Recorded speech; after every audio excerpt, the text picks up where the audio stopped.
Hello and welcome to the IR Thinker, where we explore the world of international relations one critical issue at a time. I'm Martin Zupko. In this episode, we explored how New Zealand's geographic isolation, colonial legacies, and small state status have shaped a distinctive strategic culture, one that combines alliance cooperation with a persistent commitment to autonomy, non-nuclear norms, and multilateralism. Our guest today is Reuben Steff. Hello. Hi, Martin. Thanks for having me. Dr. Reuben Steff, originally from New Zealand, is currently a senior lecturer at the Mendel University in Brno, Czech Republic, whose scholarship engages some of the most pressing questions in contemporary international relations and security. In particular, his research spans the implications of artificial intelligence for the global balance of power, the interaction between nuclear deterrence theory and ballistic missile defense, with a security dilemma. Also, he is interested in New Zealand and United States foreign policy, the dynamics of great power competition between the United States and China. In 2025, he published New Zealand's Geopolitics and the US-China Competition, a major contribution that advances the articulation of a contemporary New Zealand geopolitical tradition. So let's speak about geopolitics, about New Zealand. We know it's a small country. Some say that New Zealand is close to Australia, but we know that that's a misunderstanding, and we know that New Zealand is far away from Australia. So despite that New Zealand is small, it's isolated and in some way far away. It's important to articulate what is the New Zealand's position in geopolitics. So how does New Zealand's geographic isolation shape its strategic culture and threat perception in comparison with other small states in the Indo-Pacific? Yeah, thanks, Martin. That's a terrific question. I'll establish a bit of a foundation first, and then we can work our way to perhaps what contemporary New Zealand strategic culture is. But basically, you've got to realize that from the founding of New Zealand in 1840, that's when the British Crown, the settlers, if you will, signed an agreement called the Treaty of Waitangi with the Maori chiefs. That established the kind of formal legal status of New Zealand as we know it today. And that's sort of like the constitution. This thing, we don't have a constitution. We have something called the Treaty of Waitangi between the indigenous Maori and the British, if you will. And that establishes the formal legal and political relationship in New Zealand. And that treaty is used as it pertains to law. It has to be referenced, has to be referred to. When it comes to making international treaties as well, it has to be consistent with that treaty. But essentially from 1840 through to really the end of World War II, New Zealand was a little Britain. New Zealanders, their habit of mind, their family ties, their culture, we were arguably the most British of all the colonies. About 77% of New Zealand European people today, like myself, are descended from the Brits, 77%. The next is Australia, which is about 70%.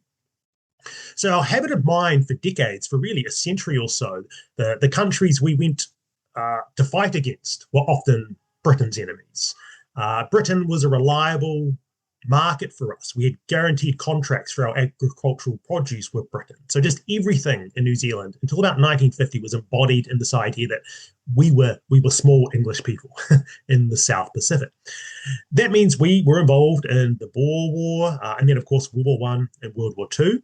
We provided per capita some of the highest contribution, if you will, in terms of nurses and soldiers fighting across Eurasia and then the South Pacific as well during World War II. And really where Britain went, we went for that period. But those two wars, World War I and World War II, really start to change things in New Zealand. Firstly, in World War I, because of the Gallipoli campaign, where New Zealand fought alongside Australia in the ANZUS Corps, the Australian-New Zealand Army Corps, and on the side also of the Brits and the French trying to seize the peninsula of Gallipoli. That failed, and it led New Zealanders to realize, like, oh, okay, maybe there is a bit of difference here between us and the Brits. I mean, their strategic interests may not always be our strategic interests. Also, the way the Brits mismanaged that campaign, I think, affected New Zealanders quite a lot. Fast forward to World War II, we go off to the Middle East, we go off to the front lines of Europe, we also fight with the Americans through the Pacific. But that was another shock to us because Until World War II, we always believed the British could defend us. Their navy would be all powerful. They'd keep the trade routes open. If something happened down the South Pacific, they would be here to help us. In World War II, it becomes apparent with the fall of Singapore and Churchill admitting to New Zealand, hey, we can no longer defend you. Okay, like you might have to start establishing new relationships. And we do that with Australia, which already we had a close relationship, but we sort of institutionalized that with the Americans and with other countries. So that starts to internationalize our institutional machinery, our foreign policy machinery, and the way we think about the world. World War II was also a shock because Japan got all the way down here. We were on the chopping block. This is something modern New Zealanders have forgotten. Okay, we forgot that us in Australia, had that war gone on for a few more years, or heaven forbid, had the Japanese won, we probably would have been invaded. Okay, so there's this notion today you hear in New Zealand like, oh, well, who threatens New Zealand? We could never be invaded. Well, less than 100 years ago, we almost were. So again, that's something I think that it's in the deep ether of the New Zealand strategic consciousness, even though we don't pull it out into the open very much.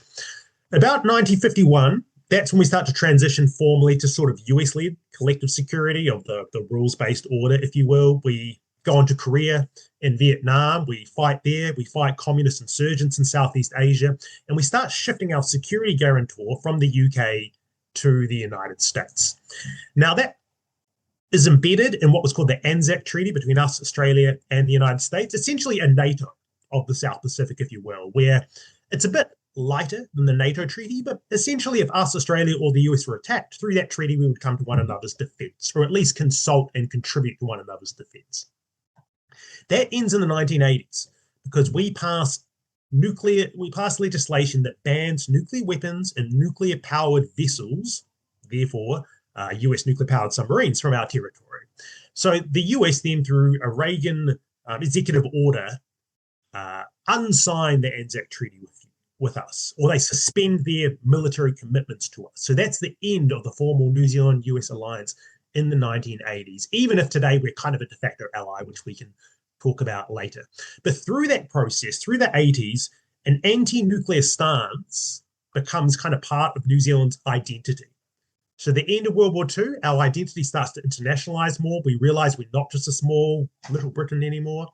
Then in the 1980s, we have the anti-nuclear legislation becomes part of our national identity, which further starts to give us a sense of true independence from even the Western Alliance, if you will. That starts a third phase of our strategic thinking in 1991 with the end of the Cold War. A new phase of interdependent security where we don't have to worry about great power competition. It's all going to be about globalization, fighting civil wars, or contributing to peacekeeping operations. New Zealand embraces that paradigm probably more than any other country on the planet. Like, we really embrace the end of history from 1991 onwards. And it's consistent with what our elites want to believe. It's consistent with our preference for free trade, because again, we are this isolated small country in the bottom of the South Pacific that is really good at agriculture, really good at farming. So we just want free trade across the planet because our farmers are better than any other farmer in the world. So again, the globalization phase of the world, if you will, the free trade excitement of the 1990s, the breaking down of regulations and barriers around the world, the end of great power competition, this all suits New Zealand perfectly. And what actually happens is in the early 2000s, under the prime ministership of Helen Clark, we restructure our entire military. We basically abandon the ability to fight high-intensity conflicts.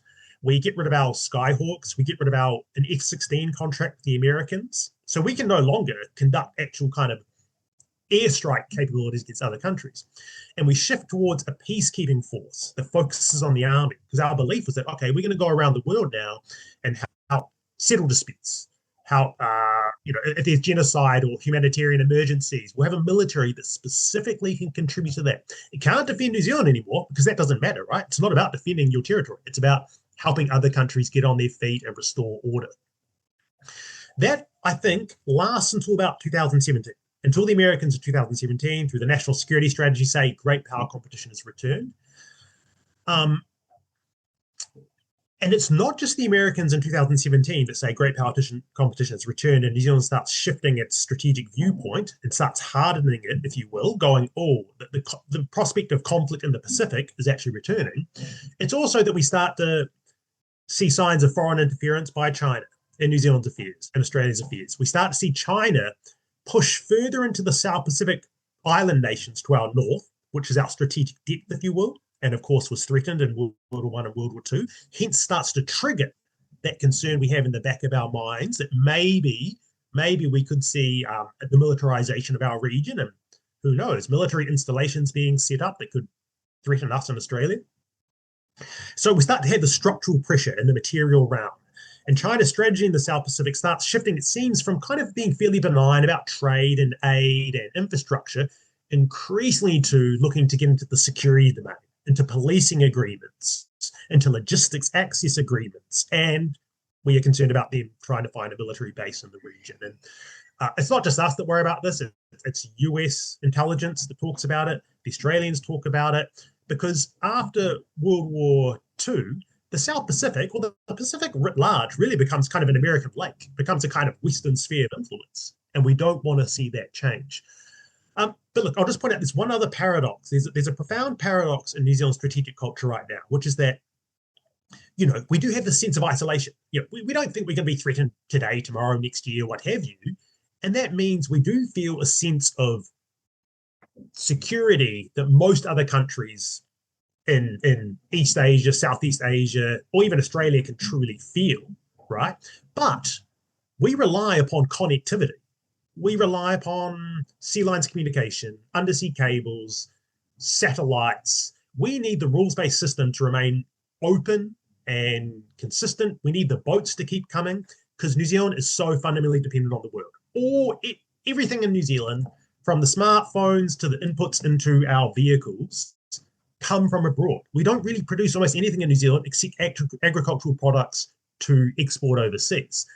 So if something goes wrong in the South China Sea, around Taiwan, elsewhere in the world that affects those international arteries, New Zealand can be profoundly affected. So distance no longer guarantees our acute strategic interests. It might seemingly guarantee us being free from kinetic threat for now, but it doesn't guarantee that the kind of trade interests, the interconnectivity interest that we profoundly have. And just one other thing, distance also doesn't mean that we are geographically or geostrategically unimportant. To our south is Antarctica. There's lots of resources down there. Lots of countries have scientific bases down there. China has the highest number, has the biggest presence in Antarctica. Yeah. China's far away. Why are they interested in Antarctica? Well, we know, because long term it's going to be about the resources. So we could wake up one day soon and who knows, Trump's attention is turned down to the south and he's gone, oh, there's resources down there. That's going to be another theater of geostrategic competition in coming decades, and we have to have a position there. Maybe start to put pressure on us. We also had the flank of Australia. There were concerns in World War II that the Japanese might try outflank Australia to the east by coming through the South Pacific into New Zealand and then Australia. To our north, we have these Pacific island nations. There's about 14 of them, tens of thousands of small islands that could be military positions in the future. Critical minerals. Some countries are now doing critical minerals deal because that's going to be critical to emerging technologies, to conflict going forward. So New Zealand is actually sort of, if we were geostrategically dormant for most of the last few decades, I think that's starting to change. We mentioned South Pacific as a territory and also as a concept in geopolitics. How do you distinguish between Indo-Pacific and South Pacific?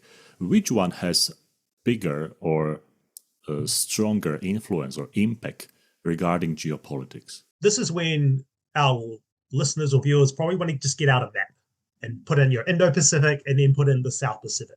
The South Pacific is the southern sub-region of the Indo-Pacific.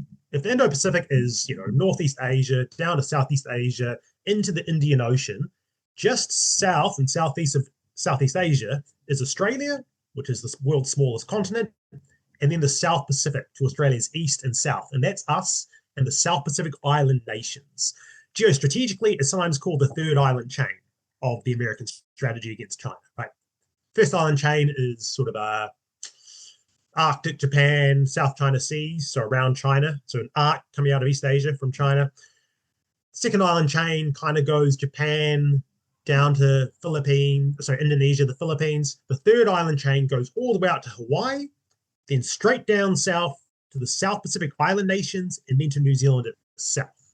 Okay, so we're at the southeast of this big Indo-Pacific mega region, if you will. For us, New Zealand, like many countries, our interests tend to kind of be concentric circles. The New Zealand territory is the primary theatre, if you will, of interest, and it's fairly secure most of the time. So then we expand outwards, and it expands outwards to, well, then especially the South Pacific to our north, then Australia and Southeast Asia, and to our south is Antarctica, which we can talk about later perhaps. So the South Pacific is the region of direct geostrategic interest to New Zealand. If the balance of power starts shifting there, that's a major concern to New Zealand. That triggers, I think, this is what we're seeing, it's triggering a shift in our attention away from, peacekeeping across Eurasia and Africa and so on, concerns about terrorism abroad, which we were a participant in the global war on terror. It's forcing us to go, okay, we now need to reorient ourselves back to the balance of power, making sure there's a favorable balance of power in the South Pacific island nations.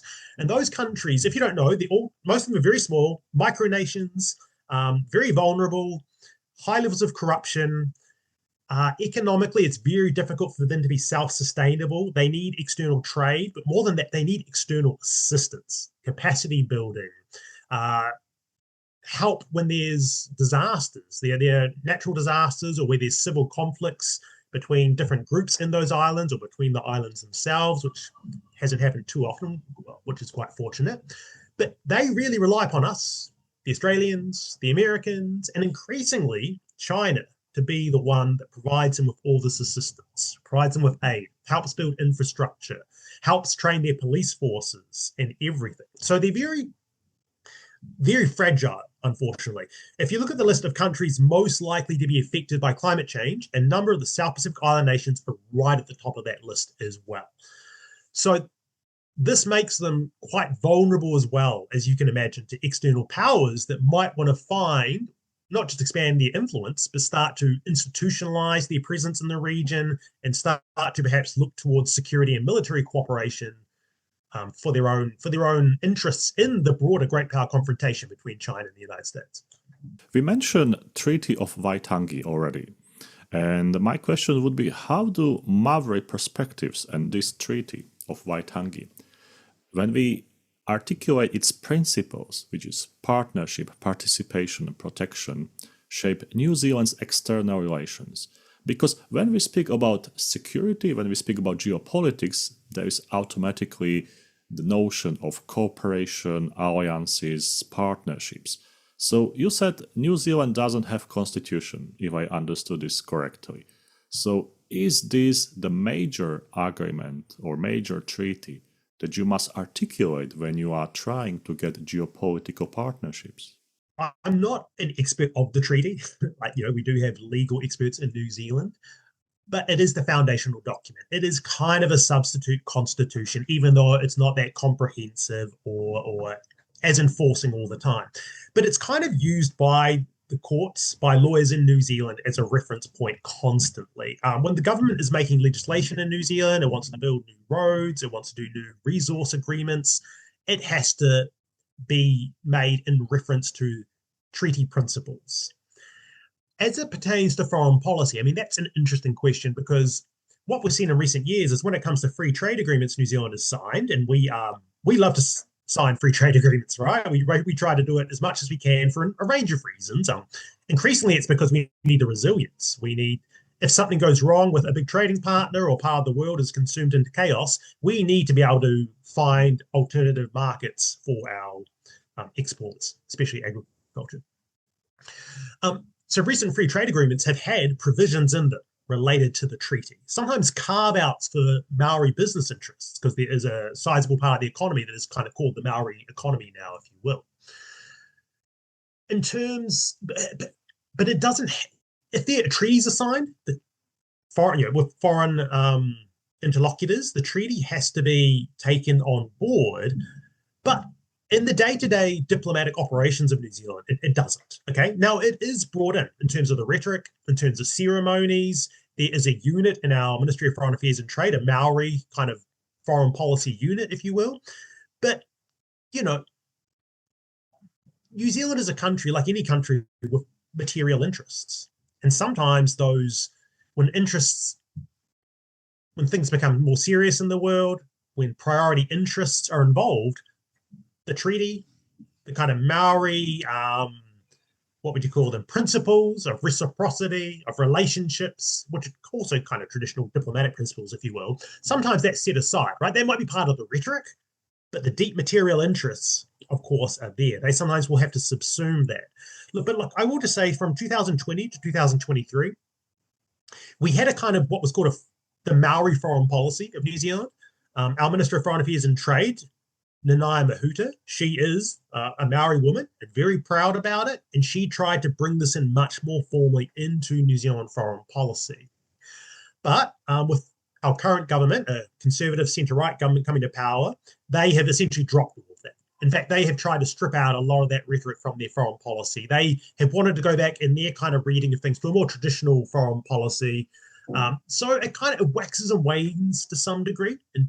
And the degree to which it has a real strong day-to-day influence on the decisions New Zealand makes on foreign policy, I don't know if it is that significant. I think it comes and goes, and it depends upon the issues. Certain issues are much more resonant with the treaty. You know, things like climate change and the environment. Well, this relates to the treaty talk around stewardship of the environment. So there are times when there is a very strong commonality and maybe even causality between the treaty and some foreign policy initiatives we have, but sometimes it doesn't as well. How does New Zealand balance alliance commitments with its long-standing preference for strategic independence and non-nuclear norms? Was that a reason why New Zealand was excluded from the AUKUS? It's a really good question. Look, I will be a little bit controversial in the New Zealand context by saying we don't really have strategic independence. I mean, going back to the point I made before, we are so fundamentally dependent upon external inputs for our economy, international connectivity. If there was ever a serious threat to New Zealand or even just to the South Pacific in some fashion, New Zealand can only do so much to defend itself and its core interests. We need the Australians. We need the Americans. We know this. Okay? Where the sort of independent rhetoric comes in is that this has been a constant refrain of New Zealand foreign policy leaders and officials for going back 100 years, that New Zealand has an independent stance on world affairs. Now, in reality, on many affairs, we actually have a stance that's pretty similar to the Australians, but there are definitely times when our interests diverge and our rhetoric diverges. And because we don't have that military alliance with the Americans anymore, that does give us a significant mark of separation and distinction from the rest of the entire Western world. I mean, if you think about it, all the Anglosphere countries, Canada, the UK, Australia, they have alliances with the United States. All of Western Central Europe have alliances with the United States. What's the one Western country that doesn't? Like, a truly Western country, if you want to think of it that way, it's New Zealand. So when we are engaging with the Chinese or countries in the global South, they know this. This does give us a mark of distinction. And it does mean sometimes they might treat us a bit differently. They might think of us as a bit more of a fair broker, a fair arbiter, if you will. And this all goes back to the kind of need of small states to have a kind of a part of their identity that allows them to sometimes get their voice out there when their material capacity wouldn't allow it. I mean, New Zealand doesn't have scale, right? We're a small country, 5 million people. We haven't got a giant economy, but what do we have? Well, we have some of these unique cultural markers, and we can also connect that to not having a military alliance with the United States. As it pertains to AUKUS, that's a really good question. If our viewers, listeners don't know, AUKUS is a trilateral security pact between Australia, United States, and United Kingdom.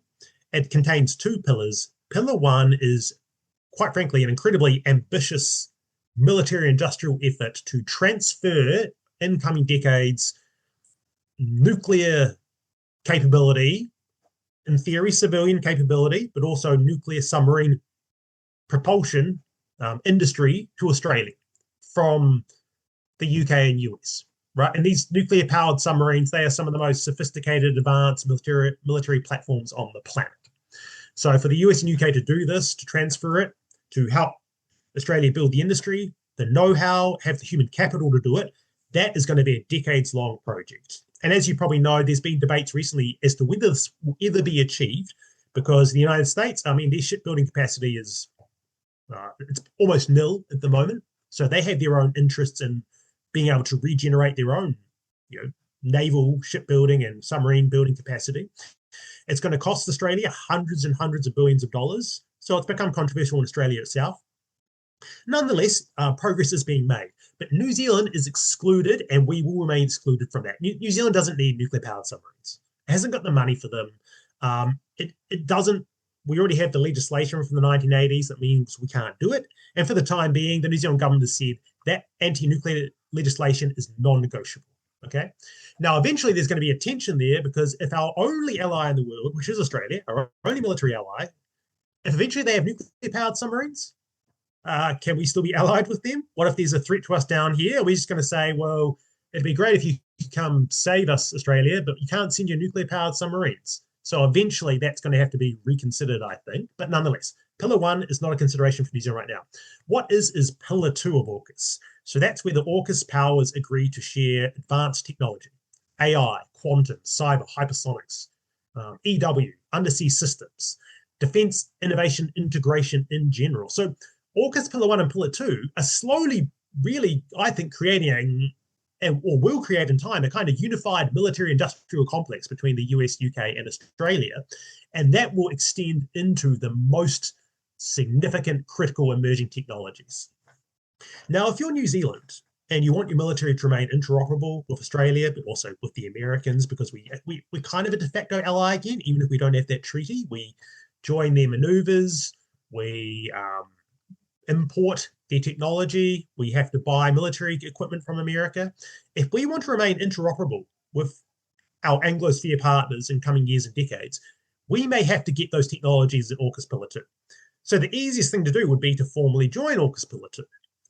But we don't quite know what's happened behind the scenes. In 2023, Kurt Campbell, Joe Biden's Indo-Pacific diplomatic czar at the time, if you will, he came to New Zealand and he actually gave a public interview where he said New Zealand is free to join AUKUS Pillar 2 when it feels comfortable to do so.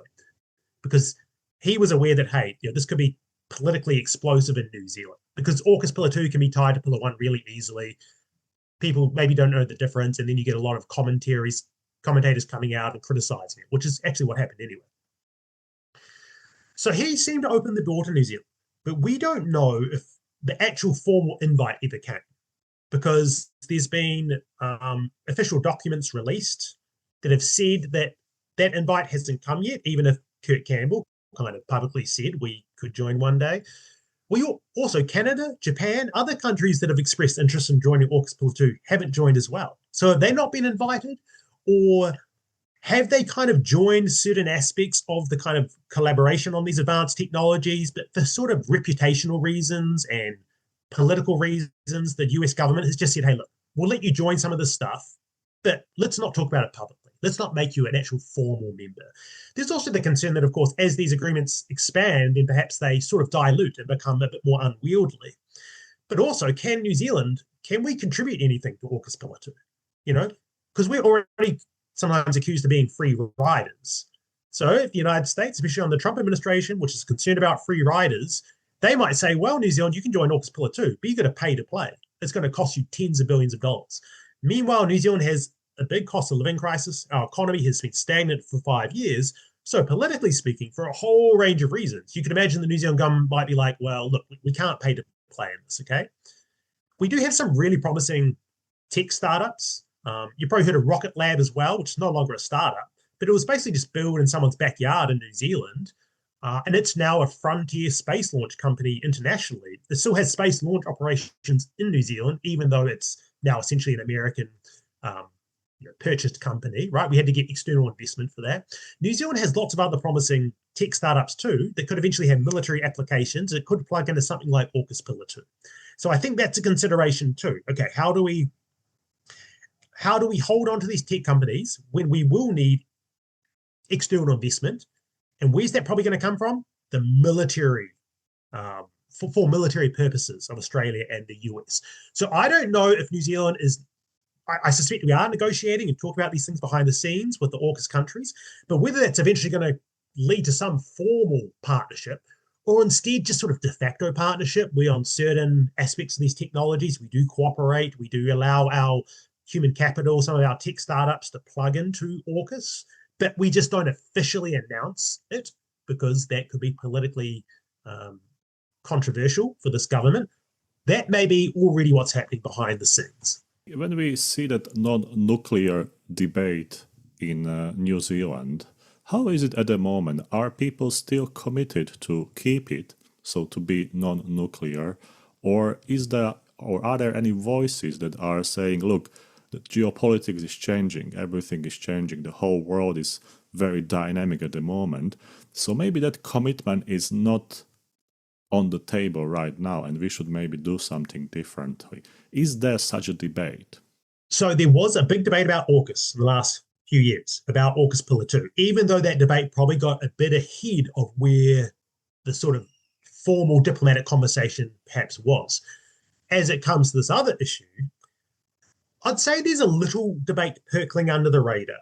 There is the odd commentator saying, hey, look, because of where things seem to be headed in this new geopolitically hardened world, New Zealand may have to start reconsidering that. I've talked about it a little bit, but it hasn't exploded into a formal debate yet. Now, I suspect it will at some point in the coming years for a whole range of reasons. Nuclear modular reactors are coming online. Lots of countries out there might be turning back on their nuclear reactors, or new investments might be going into it. Like I said before, eventually we're going to face a problem. Can we remain allies with Australia if they have nuclear-powered submarines that, in theory, should be able to transit through our territory and, at worst, defend us if there's a conflict, or contribute to Allied defence if there's a conflict? So there's not a formal debate yet, but I think it will come back. I've been tempted at times to write an article about this topic, and I may very well do so in the coming years, just outlining, hey, the pros and cons and the new reality as it pertains to the New Zealand population, because I think that's what really constrains New Zealand policymakers. It's concerned that New Zealanders will not go along with it. Well, look, I think, and this is partly based upon anecdotes and conversations I had, I find just about anyone over the age of 50 who were kind of around, or at least young, during the 1980s anti-nuclear crisis, they are quite committed to the anti-nuclear policy and sort of national feeling. Most of my students at university, they don't care. They've barely heard of it. It doesn't come up in conversation repeatedly in New Zealand. It's not dragged around through the media, by politicians over and over to remind New Zealanders that we even have this kind of anti-nuclear national identity. They're concerned about cost of living. The young people in New Zealand, they're concerned about bread and butter issues. They've essentially been locked out of the housing market. They don't see a positive material future for themselves. Whereas people in the 50s, 60s, 70s, the boomer generation, they're sitting very pretty. So they can indulge the anti-nuclear sentiment. But if you're younger and you perhaps eventually come to see this anti-nuclear policy as an impediment to New Zealand's material interests, which arguably it is, you might say, well, it's very nice having our values or morals, if you will, but we want to be able to have a good job. We want to have modern technology. So, yes, I think a debate is on the horizon, and people like me will probably have to lead it, because we have been trying to wake New Zealand up from the end of history, and it's taken some time, but we seem to be getting there, and this is necessary. If at the end of the day we have these debates and the answer is we want to keep the anti-nuclear policy, so be it. It should be the battle of ideas wins out. There is one issue I would like you to explain, and that's ANZUS, Security Treaty between Australia, New Zealand and the United States. We know it was signed in 1951. However, in 1984, New Zealand was excluded or suspended or something in this way. So now people are wondering, is this old treaty still valid to some extent, or it is just the legacy of history? So technically speaking, the Americans have suspended their ANZUS obligations with us. That was via Ronald Reagan executive order. Donald Trump could literally wake up tomorrow and unsign that or write a new one that would reactivate the obligation. Is it still relevant? Well, it's relevant between the Australians and the Americans because their part of the treaty remains in effect if we think of it as a triangle. To us, no. Again, you could say it kind of remains in effect between us and Australia, but our relationship with Australia is already so close across so many domains that it's considered just a fact that if one of us was attacked, irrespective of a treaty obligation, that we would come to the other's defense, just given that we occupy something like a common strategic space. I mean, you mentioned earlier that New Zealand is not near anywhere. That's true. Australia is our nearest major country, but it's still 4 hours from the north of New Zealand to Australia. Nonetheless, if Australia was ever attacked, we would see that as basically an attack upon ourselves. Because if any country is coming after Australia, we could very well be next.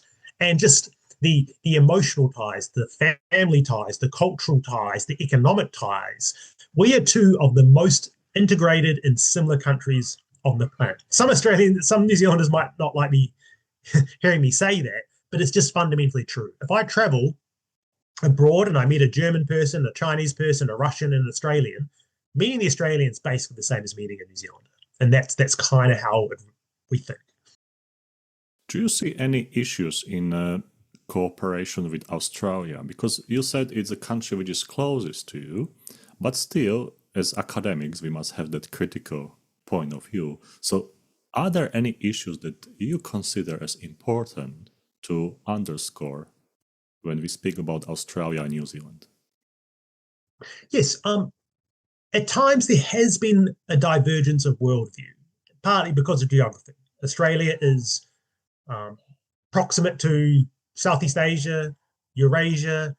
They have always had more of a concern about what is happening directly to their north, to the possibility of actual conflict and chaos erupting out of those regions and affecting them. It's the same with China to some degree. I mean, Australia is, I don't know, alongside the UK and Japan, America's closest ally, I think we could say. It is becoming integrated into the military industrial complex of the United States. If there's a conflict over Taiwan, South China Sea, somewhere else, it's expected that the Australians will be in lockstep with the United States. Again, we have a bit of separation from this, not just because we don't have the military treaty with America, but we could imagine contingencies where New Zealand, quite frankly, does not choose to get involved. We also don't necessarily have the capacity to get involved. Our military has been whittled down to the bone in recent years. We've had years upon years now of only 1% of GDP being spent on the military. I gather it's quite top-heavy, if you will. Facilities have been falling apart. There's been seasons when our Navy can barely get out to sea. There's been numerous examples where major aerial platforms have just broken down, been an embarrassment when our Prime Minister sometimes tries to get around the world on these military transporters and just can't do it. So there is that potential for a high-intensity conflict where New Zealand, in certain instances, could choose to stay out or feel like its interests are not involved. Now, we'd have to be careful because let's say there's a major conflict around Taiwan or the South China Sea that affects global trade routes. Well, again, those trade routes are critical to New Zealand's interests. But it is a matter of capacity. We have some P-8 Poseidon aircraft, militarized 737s, if you will, that are interoperable with the militaries of other Western countries. So they could very well get into the air. They have anti-satellite censoring capabilities and anti-submarine capabilities. And who are we concerned about in that regard? Chinese submarines. We are slowly rejuvenating the Defence Force in New Zealand. Last year, a major plan came out that basically said we're going to start increasing our spending, albeit in the coming years, to 2% of GDP to try and rebuild a mid-intensity fighting force. So there are differences, but increasingly there is an alignment of concern about the pressure that's being put on all of us because of China's vast military buildup, because of the shift in strategy we've seen increasingly in the region, away from kind of benign areas increasingly to areas we think implicate our security interests. And look, I'll just add one other thing. to some degree, I said we are very similar to Australia, which is true, but the Australians they're almost a little bit more American, you might say. They're a little bit more assertive, kind of culturally, the way they view the world, sometimes the way they act. They have a bigger military than us. So sometimes I think of what we are to Australia is a little bit like what Canada is to the United States. Setting aside the current political differences between Canada and the US, New Zealanders, we are more polite, more friendly, a bit softer culturally than the Australians. I think often is how I view sort of Canada to the United States. So we are in the kind of shadow of the bigger power, sort of more Bolshevik power. That can lead sometimes to tensions of kind of almost emotional tensions, if you will, even if they're not truly strategic tensions. We mentioned the United States, Australia, and other Western partners. So now it's time to answer one of the most critical questions, and that's in what ways does New Zealand navigate the strategic tensions between its economic dependence on China and its security alignment with the Western partners? Sure. So this has been an ongoing issue for years now. I would say up until maybe 2016 or so, it wasn't a big problem because so long as the US and China and Australia are getting along, then New Zealand, we can just coast under that very comfortable situation. Because on security issues, we are basically aligned with Australia, the US, and others. But economically, China now accounts for about 30% of our economic exports. So we have to play, you could call it a double game, but you could just say it's the strategy of an adaptive small power, where you have to try and remain on good sides of different partners, even if their relationship is getting worse between them. So New Zealand has done this by constantly saying we have an independent foreign policy, right? We say, I mean, every country to some degree does, but for us, it's kind of an article of faith and sincere belief among some parts of the New Zealand polity, even though I think it's often exaggerated. I think it's something we kind of tell ourselves because it makes us feel better about ourselves. It's good for diplomatic purposes abroad because we can kind of convince other countries of our distinction, which has some truth to it. But nonetheless, it's a very effective diplomatic strategy. So we do that. We constantly say, hey, we're different from Australia, the US. We believe in de-escalation. We believe in relationships, non-interference, and all these things. So we do that. Probably tangibly, though, what we've been doing in recent years is that we realize that there could be a conflict or some crisis in the Pacific that could pull us in or that could force us to pick sides. That's always the concern. Something happens in China, the United States, whoever says, hey, New Zealand, whose side are you truly on? Show your colors. Well, the truth is our colors are we're kind of like 95% on the side of Australia and the US. Like if you just look at our part of the Five Eyes, right, the intelligence agreement between the five Anglo powers, our military trains with Western militaries. So I would say while we essentially are Western aligned, we don't ever want to have to answer the question, whose side are you on? And so with China, China is a country, different values than New Zealand, right? Our officials will always say, well, look, we will note our concerns about human rights and other issues to China quietly, right? We will cooperate where we can, but we will also voice our differences. Okay, so be it. And that's just what we're going to do. We're going to keep walking this middle path as long as we can. We don't want to be called out for it. We don't want something to happen that forces us to choose a side. So that is an interesting question. What would happen if we were forced to choose a side? Setting that aside, well, look, I think I know what would happen, okay? Because security relationships, security anchors, I think are deeper and more significant than trade, okay? If we lost 30% of trade with China, that would be a catastrophe for the New Zealand economy, but we could switch to other markets. And that's been why we've been seeking free trade agreements with everyone we can. In the last few years, we've done free trade agreements with the UK, European Union, India. So we are trying to open up as much of the world as we can to free trade. I mean, these agreements are not comprehensive, but nonetheless, they're better than nothing. Partly so we have strategic trade depth. If something goes wrong between the big powers in our region, or even between us and China, let's say we do join AUKUS. Well, China has already said they're the ambassador to New Zealand has publicly written op-eds into the New Zealand media saying, be very careful, New Zealand. You could be basically signing a deal with the devil. They explicitly threaten New Zealand that there will be consequences in the trade realm should we, on certain issues, align ourselves too closely to the United States. So again, we're aware of these things. Our diplomats are aware of these things, and they're just going to keep walking this path of independence, or at least kind of notional independence, as long as they can. When we speak about geopolitics and we have the Indo-Pacific, I must ask one question, and in that question I would like to join two regions. The first one is ASEAN group, or ASEAN countries, and the second is India. So how do you see geopolitical constellation between New Zealand and ASEAN and New Zealand and India? That's a good question. I think we see, let's take ASEAN first. We see them as a kind of amplifier of our engagement in the region. Because we don't have scale, we don't have a vast diplomatic apparatus.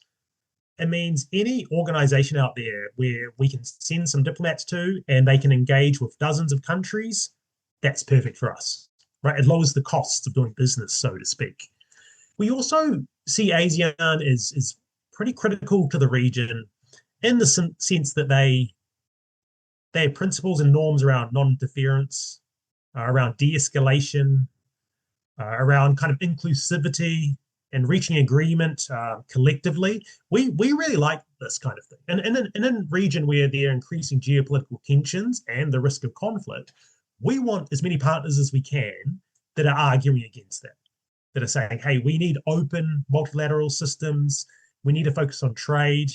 We shouldn't be interfering in one another's affairs. We shouldn't be trying to conduct regime change or create blocks, containment strategies against one another. So ASEAN is viewed as kind of critical for New Zealand in that regard, as a strong partner in the region for a whole range of reasons. India is interesting. In recent years, New Zealand has been experiencing a significant brain drain. We have something like 100,000 New Zealanders leaving New Zealand every year. One of the biggest source of immigrants is now Indians coming in. I think something like 7% of New Zealand's population is now Indian, and that's only going to grow over time. So we have that connection there. But India is also going to be a growing market for New Zealand, let alone other countries. We have this free trade agreement. We are hoping India's middle class just continues to grow. So, and they will want to buy protein, agricultural produce. Well, that's what we can export. That's our area of expertise. So for a whole range of reasons, we view India as important. I think there's also a very positive view of India in New Zealand, not just because of Indians coming in and contributing to the economy and opening shops and everything, but because we view India as it is not, at least for now, buying into the US-China sort of geopolitical competition as strongly. It does have this historic image of itself as non-aligned. And although New Zealand is not non-aligned, we find something in that appeals to us.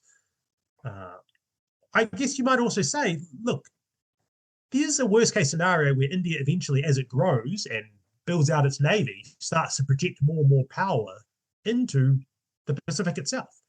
And we want to make sure we remain on the right side of India because, a friend today could be an enemy tomorrow.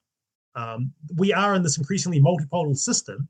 So we just want to make sure long term that India remains friendly with New Zealand and with Australia and the Pacific Island nations, should they eventually ever start to have a real military or security presence out here. We are both at the moment located in the European Union. And when you are here and you speak about New Zealand, you usually say it's on the other side of the world. But geopolitically, that's different. So how do you see the engagement of the European Union regarding New Zealand? I'm asking this question because there are many countries that started to produce so-called Indo-Pacific strategy. Germany, Central European countries, and more countries are joining this trend. So as a New Zealander, do you see any positive or negative impact of that? Primarily positive.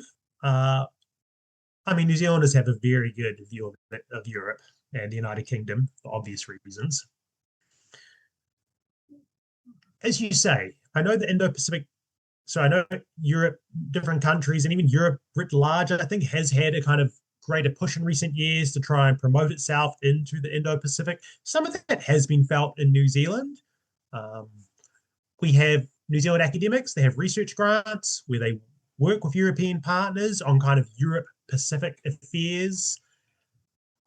In the sort of geostrategic space, there is an awareness down here that what happens in Europe, especially as it pertains to the Russia-Ukraine war, could influence the dynamics out here in coming years. For example, had Russia been outright successful in Ukraine, or should it still prove to be successful in coming years, some fear that could send a signal to China that it could make a move on Taiwan and get away with it, or at least do it with relatively low cost. So we don't want that principle, the end of or the decline in the norm against territorial aggression, which had held in Europe for most of after World War II, we don't want that going away because we fear it could have a copycat effect, a cascading effect across other parts of the world. And eventually China starts doing things in our region because, well, the Russians got away with it. So why can't we do it too? Or the costs will be minimal. So we do view it as pretty. And look, the European uptick in its engagement with the Pacific, it hasn't just been soft power. We've had the Germans, I believe the Italians, definitely the UK, sending naval vessels into our region in recent years. The New Zealand Navy has got out there and participated alongside UK aircraft carriers in the Pacific. So there's also, it seems, some indication that Europe wants to have a bit more of a security role in the region.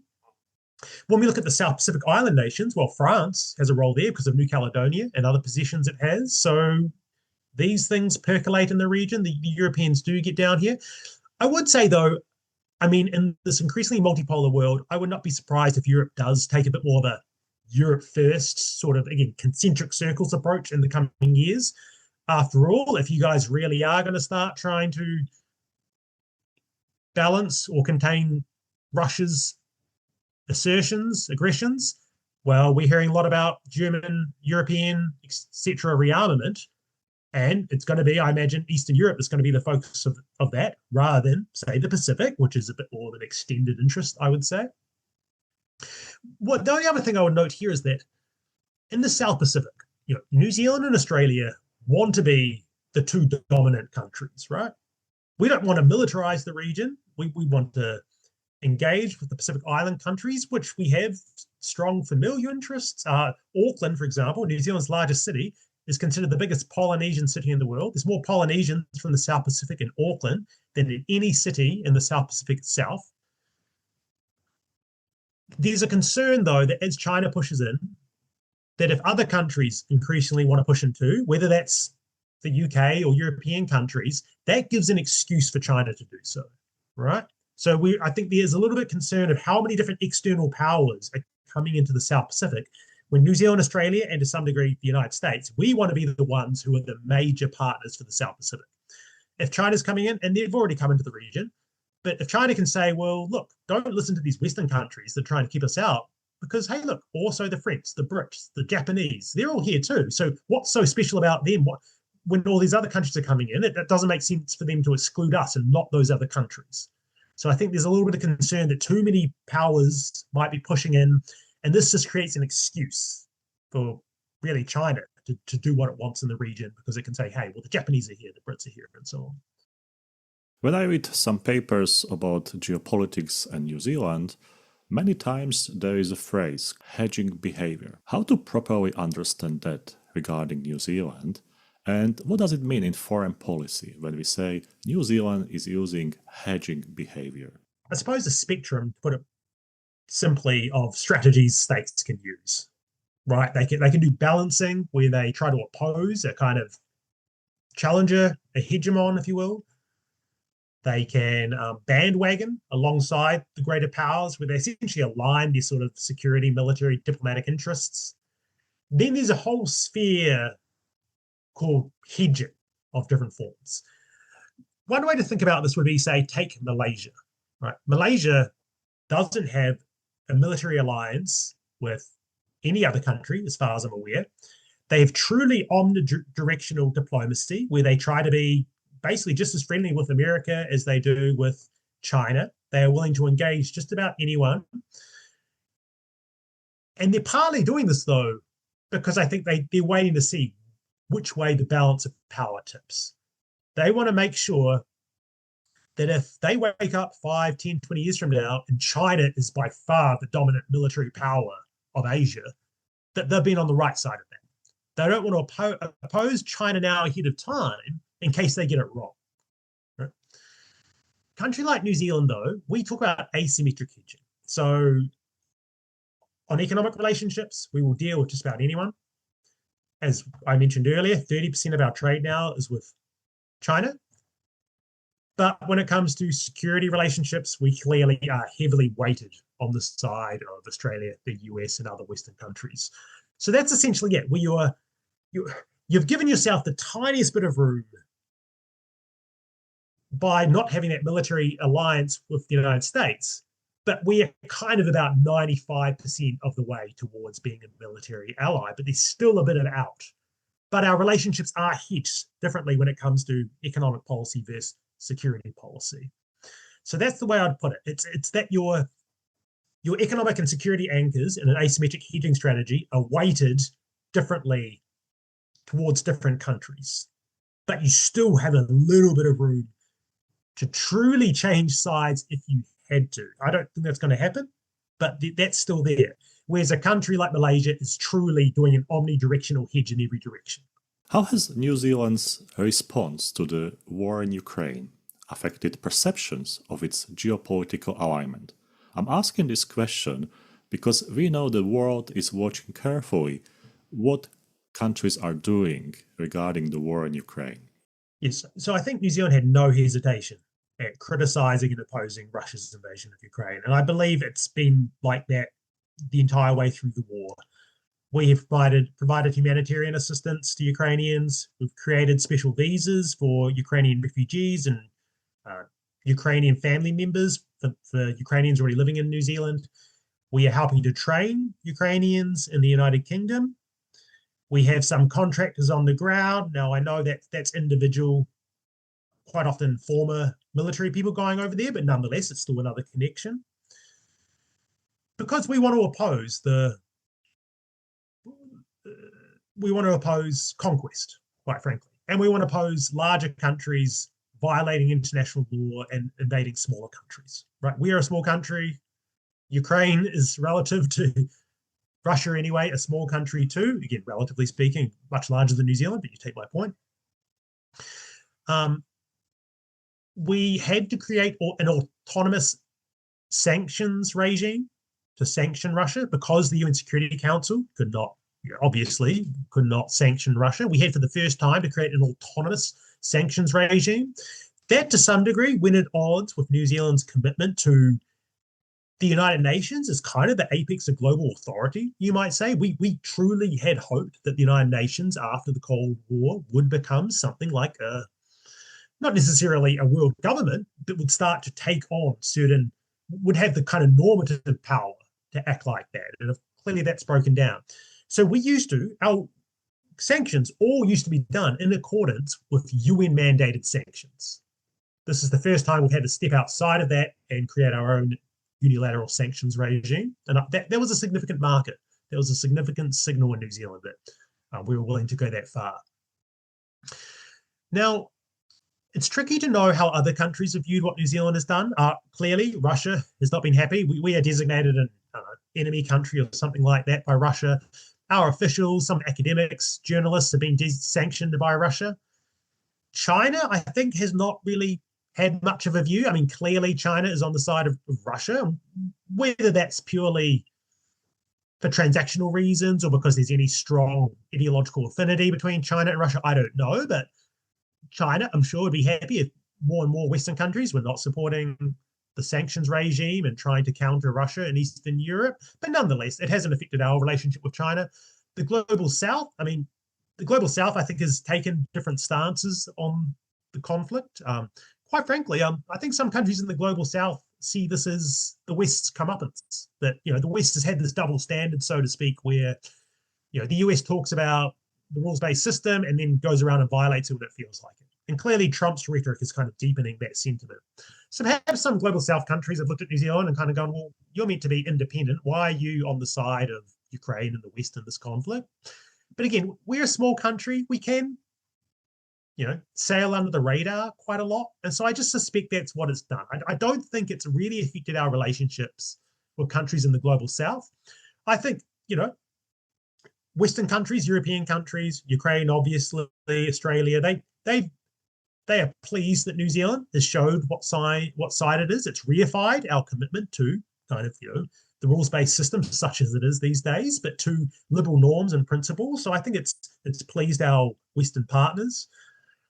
I'll leave it there. I think it hasn't had a massive effect on how countries perceive New Zealand in the world. We can sail under the radar, especially when other countries are the ones who are really providing the material support. For smaller countries, usually multilateralism is very important.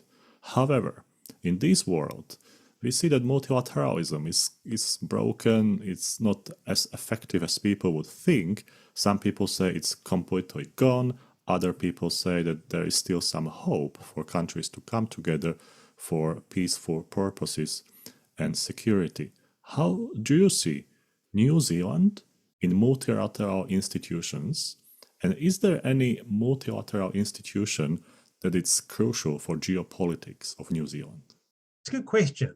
I mean, New Zealand embraces multilateralism very strongly, partly for the aforementioned reasons that it's a way to strategically amplify our voice.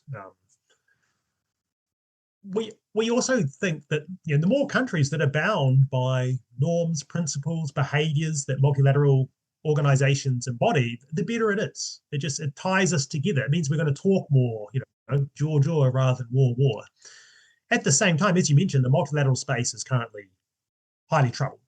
So we have been switching, like many other countries, increasingly to minilateralism, to small groupings of countries to cooperate with and through. For example, New Zealand recently joined a couple of years ago, the Indo-Pacific 4. Now, this is a kind of NATO Pacific adjunct of Australia, New Zealand, Japan, and South Korea, 4 countries that are not part of NATO, but nonetheless, every year go to the major NATO annual gatherings in Europe, and they're starting to coordinate on artificial intelligence, supply chains, and things of that nature, the Ukraine war. And New Zealand has been joining other small mini-lateral groupings like that as well, partly as a parallel, but substitute for some of the failures, we might say, of the larger multilateral regimes. Is there a most significant one? So probably the Pacific Island Forum. So that is the institution in the South Pacific of the Pacific Island nations to our north, Australia and New Zealand. It is a bit like ASEAN to some degree. It's not as institutionalized. There's not as much cooperation amongst the members, but nonetheless, there is a forum every year where all the leaders gather. There's all these different working groups working on different affairs, whether it's disaster response, countering transnational crime, and other regulations and norms between the members. This is kind of the central mechanism, organization of the region. And it's a way we can try to manage the relationship of the region with external powers coming in, whether that's China or the United States. And what we don't want to see happen is a parallel institution start to be set up. We want countries working through this. And a concern has been that what China has been doing in recent years is establishing parallel institutions in the region, where they pull Pacific Island countries into forums that run alongside the Pacific Islands Forum, through which China can institutionalize and multilateralize its relationships with South Pacific Island nations. And these groupings exclude Australia and New Zealand intentionally, right? And that through these parallel forums that China has sometimes funded, spearheaded, it could look to kind of carve out an alternative sphere of influence in the region, where increasingly, maybe Fiji, Tonga, Solomon Islands, whoever, they feel compelled to pick a side. And maybe they start to decrease their connections, their relationships with the Pacific Island Forum and Australia and New Zealand, and increasingly deepen their relationship with China that comes at the expense of our relationship with them. So I would say this is the most critical forum for New Zealand going forward. The most optimistic scenario would be eventually it would become its own security treaty, right? And then it would be a strategic denial agreement between us. Now that's very far away.